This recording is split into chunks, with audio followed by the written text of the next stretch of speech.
پہلا حصہ یہ تھا کہ حجاز یعنی عرب کے بیرونی روابط، باہر کی دنیا کیسی تھی اور اس وقت سلطنتیں کیا تھیں اور کس طرح نظام تھا۔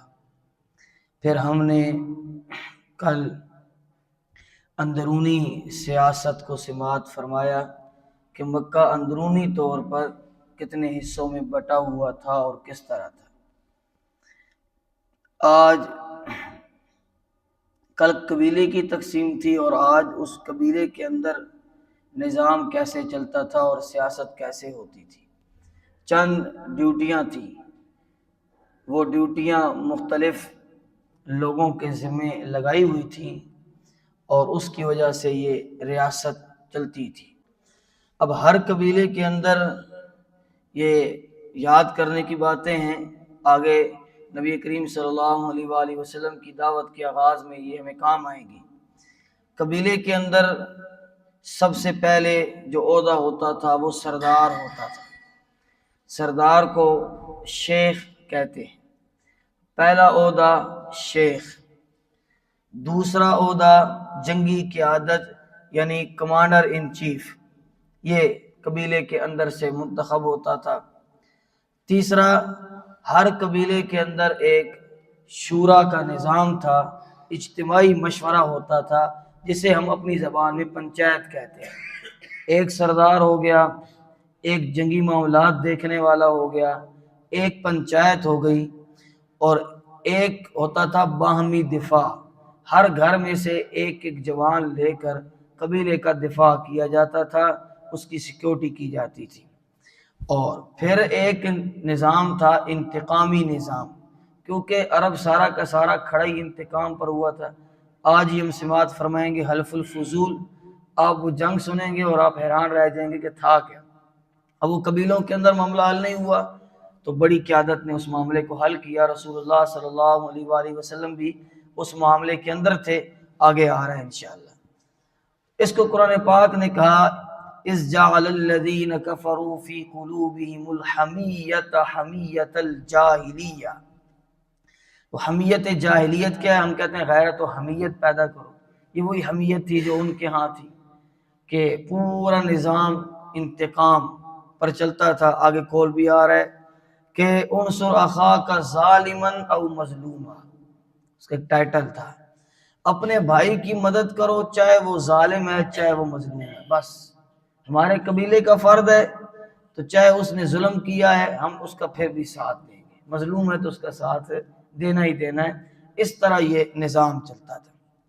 اب مکہ کے اندر انہوں نے چند عہدے تقسیم کر رکھے تھے۔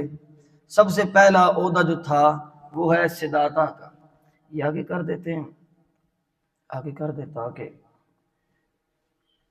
دلچسپی بڑی رہے، بس اس کو اوپر پھینک کھڑا رہے گا، بس ٹھیک ہے۔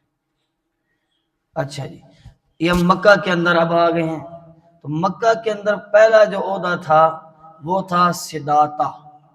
صداتا یاد رکھیے گا، صداتا اس عہدے کا نام ہے جس کے ذمہ تھی کعبے کی حفاظت اور کعبے کی خدمت، اور کعبے کی چابیاں اس عہدے کے پاس ہوتی تھی۔ نبی کریم صلی اللہ علیہ وآلہ وسلم کی بعثت کے قریب آپ کے دادا عبد المطلب کے پاس یہ صداتا تھا۔ اسی لیے جب ابرہہ نے حملہ کیا تو عبد المطلب کے پاس لوگ بھاگ کر آئے کہ اس کا حل کرو۔ کیوں؟ کیونکہ مکہ کی حفاظت کس کے ذمہ تھی؟ عبد المطلب کے۔ تو عبد المطلب کے اونٹ بھی انہوں نے قبضے میں کر لیے۔ کیوں؟ کیونکہ صداتا تھا عبد المطلب کے پاس۔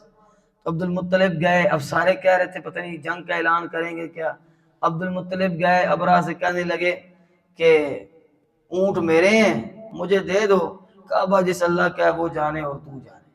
تو اسے لڑ تو سکتے نہیں ہیں، ہاتھیوں کا لشکر لے کر آگے، اور پھر سب کو وہ لے کر یہ پہاڑی صفا کے اوپر چڑھ گئے اور اعلان کرنے لگے کہ لوگوں صفا کے اوپر آ جاؤ، اللہ کے عذاب کا انتظار کرو۔ پھر اللہ کا عذاب آیا۔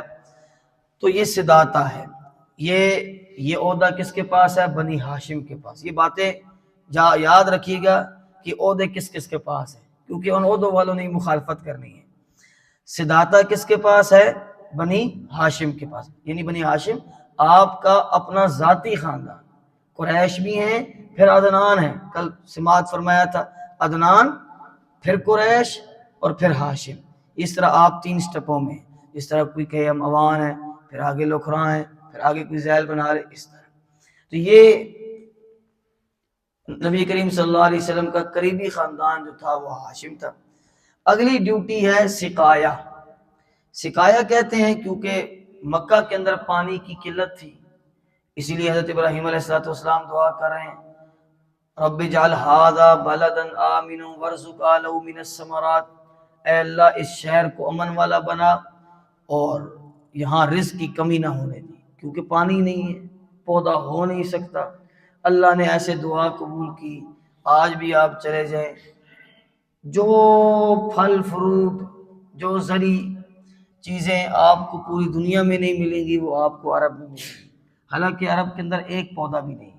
جو کچھ درخت لگائے وہ جنرل ضیاء الحق نے یہاں سے مٹی جہازوں میں بھروا کے لے کے گیا تھا اور وہاں پودے لگائے تھے، درخت، اس کے علاوہ پودا ہی نہیں، لیکن اللہ نے اس دھرتی کو مالا مال کر دیا۔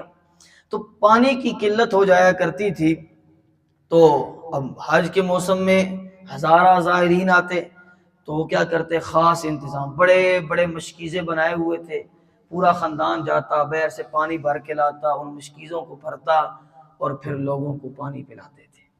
اور ابو جال ستو گھول گھول کے پلایا کرتا تھا حاجیوں کو، حاجیوں کی خدمت کو یہ بڑا افضل اور بڑا اعلیٰ سمجھتے تھے۔ اسی لیے حضرت عباس رضی اللہ تعالیٰ عنہ جب مسلمان ہوئے تو آپ نے جو اسلام کا اظہار کیا وہ صلح حدیبیہ کے بعد کیا، بعض نے فتح مکہ کے بعد بھی لکھا۔ جدد حياة القلب بالقرآن